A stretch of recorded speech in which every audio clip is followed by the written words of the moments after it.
You're watching News 4 with Tom Randalls, Tracy Cornett, and forewarned Chief Meteorologist Lisa Spencer.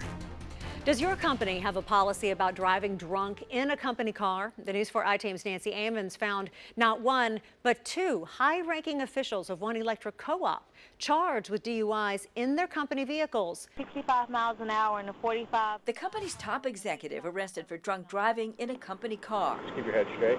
This is James Code, the former general manager of Cumberland Electric Membership Co-op. Hands behind your back. Being under the influence in a company vehicle, that's a violation of Cumberland Electric's policy.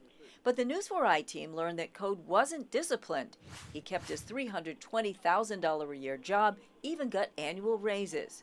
And he wasn't the only Cumberland executive arrested for DUI in a company car. More on that in a minute. But first, how did Code keep his job? He never told his bosses. That's what the president of Cumberland's board of directors tells News 4. What did you know about his DUI and when did you know about it? You know, I heard about it I heard it just a few days before his retirement.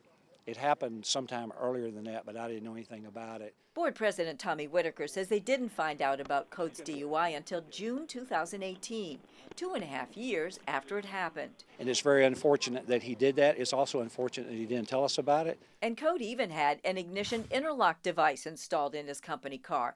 That's a device you blow into to show if you have any alcohol in your system. Wasn't anyone in the company aware of that? He told me.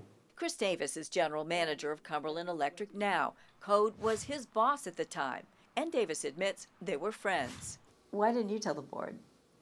I didn't think it was my place. And that interlock installed in the car owned by the co-op's members? I knew that that device was in the car, yes. I'm surprised that you didn't think it was important to tell the board that.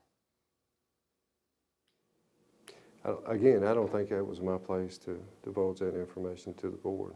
I think it was his. Code confirmed to News 4 that he didn't tell the board about his DUI. He declined to say why. Now, Code wasn't the only Cumberland official arrested for drinking and driving in a company car. So was Safety Director Charles "Chip" Miller in December. The police report shows he had 2 guns in his car. Miller retired immediately.